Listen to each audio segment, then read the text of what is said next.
Good morning, good morning. What's up, FabCity? What's going on? What's up? Who is out there with me today? Who is out there with me today on this Monday morning?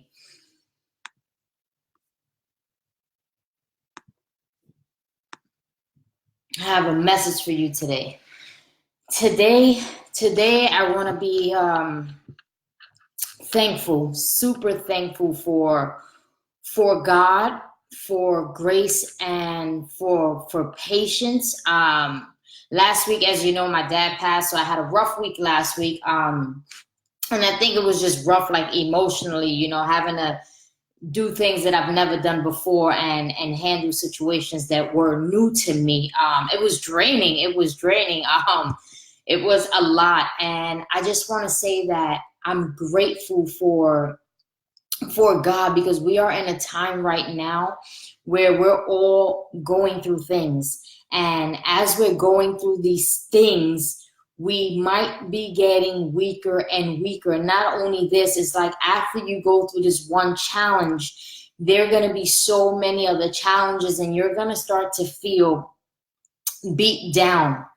You're going to start to feel overwhelmed, like it's too much for you to handle. And I'm telling you right now that it happens in the home, right? Like, I'm sure if you lost somebody, you started to see things in the home happen. Like, your kids are just like, giving you headaches and troubles. And I'm going through that right now.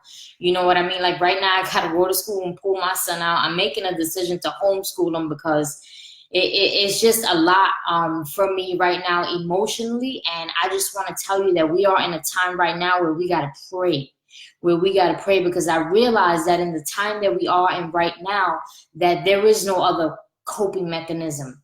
We're not going to go run to alcohol, run to drugs, run to men, run to the streets. Like, right now, there is no other coping mechanism.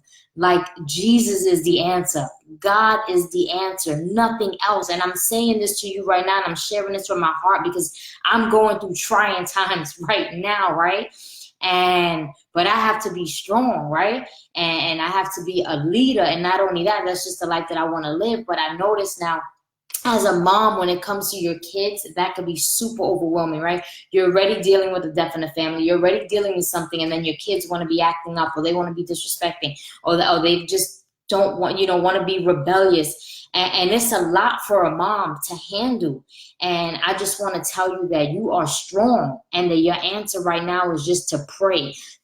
Because we have done, as parents, we have done some things in the past that weren't being a good role model. You know what I mean? We have done those things, and we can't take those things back, but we got to pray right now, because in those times they watched, they saw that, and they don't forget those things, and they hold on to those things, and those things hurt them.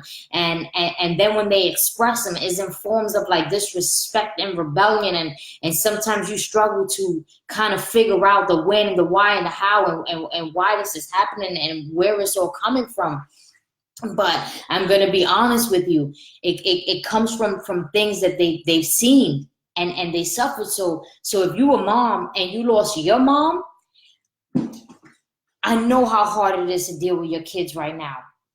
And I'm saying this to you because there's a reason why I'm experiencing this right now.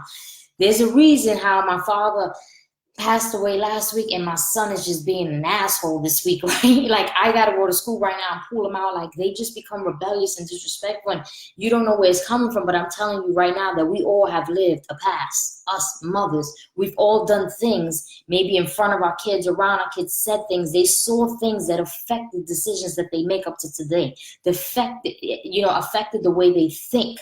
So let's not sit here either and figure out, and try and think, I don't know how that happened, why they like that, why they got the attitude, why they disrespecting me, why they holding on to a grudge, why there's so much anger. Instead of sitting there and trying to figure out where it all comes from, let's just say this is a time right now where we got to pray. We're in a time right now when prayer is the only coping mechanism, and it ain't alcohol, and it ain't drugs, and it ain't men, and it ain't the streets. It is God, it is Jesus, it is prayer right now. And I'm seeing this right now, and he's making it so clear to me that I have no answer anywhere else. I can't look anywhere else. I cannot do anything else right now but pray. And I want to share that with you because I want to save you the heartache, and I want to save you the time from sitting there and feeling overwhelmed with death, with losses, with disrespect, with all the things that are going on in your household and not knowing what to do, and just running around in circles and just hating the way things are, and feeling overwhelmed and stressed and not finding the power and the strength in God to deal with those things. And today, when I drove my son to school, he was already off to a bad start. Like, he hates going to school. And all I could do was just pray. I'm like, God, please, whatever is dark in that heart, whatever memory he's holding on to, whatever is hurting, whatever he feels insecure about, whatever he's doubting about his own self and abilities, like, please shed love and light there. Please heal him. Like, please wrap your arms around him and love him. Help me to be a better mother, please. But I know at the end of the day, he's your child. He's your child. And I did that today, and I'm like, I got to share that with FabCity because we're all struggling with something, and we're looking for ways to cope. We're looking for ways to cope. We're going in the wrong direction. We're not going to the answer, right? And we will always run around in circles. We will always suffer. Our kids will take the wrong path if we don't start praying for them. They don't know how to pray for themselves. We got to pray over their lives each and every day. And I think it was a reminder today, like, God is like, so what you going to do? Right? You suffered a loss last week. Now you're going through this. So what you going to do? And I'm like, pray. Like, I'm going to just talk to you. I'm going to just depend on you. Like, I can't go nowhere else. So I'm telling you that today. And can you imagine a community of us together, all that believe in God, all of us that are praying, all of us that are sticking together and not running out the easy way, going to look for something to cope, but coming to one another and joining each other in prayer. Now you tell me how many families can be changed like that, how much strength we can bring into our homes if we did that versus looking for coping mechanisms out in the street, looking only to heal ourselves and our hurt and not to heal our children and our family and those others that suffer too. We're only looking selfishly to cope with our own pain. Let me go get a drink. Let me go out. Let me call my homeboy, my homegirl. I need to go out for dinner. What happens to the kids' coping mechanism? What happens to the family structure? What happens to the life and the love that's supposed to be home?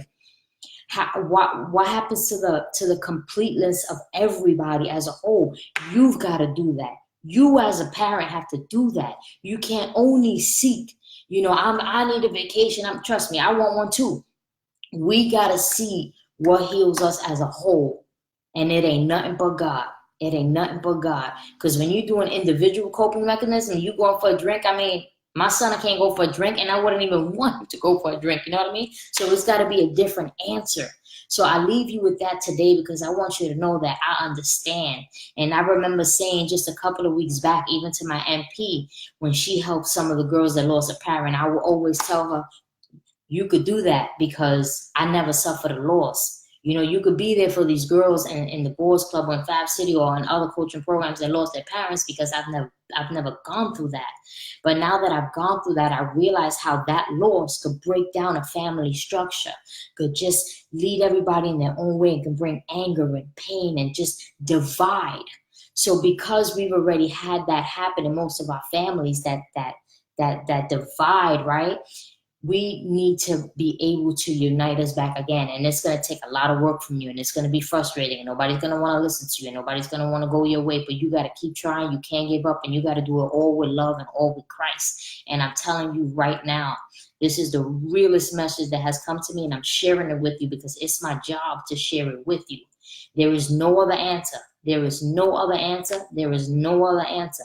There's no coping mechanism. There's no running out the back door. There's no only looking for your own healing and forget about the people at home that need healing, that need your love. So you got to get yourself right. You got to get healed. You got to get whole. You got to pray. And then you bring all of that God puts in here. You bring it at home and you spread it as much as they reject it and they don't listen and they don't want. You keep spreading it and you keep spreading it and you keep spreading it because with God behind you, you will not spread it. He will put it through them and inside them and they will live it.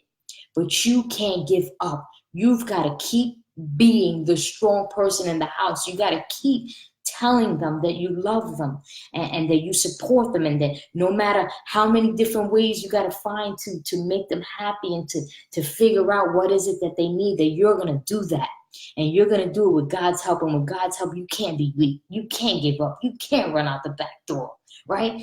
So I love you. I want you to have an amazing morning as I'm off to school to go get my son and figure out what's going on over there. I just want to tell you that I love you, God loves you, and that it's going to be all right. But you got to know what the one answer is. And when you got the one answer, you're going to be all right. And we're going to be all right together. We're going to be all right together because we're a community and we're a family. And we're trying to all heal our homes and our lives because we're all broken in some place, in some form, shape, or fashion. We have hurt, but we're here for each other. I love you. Have an amazing, amazing morning. I really, really, really, really love you.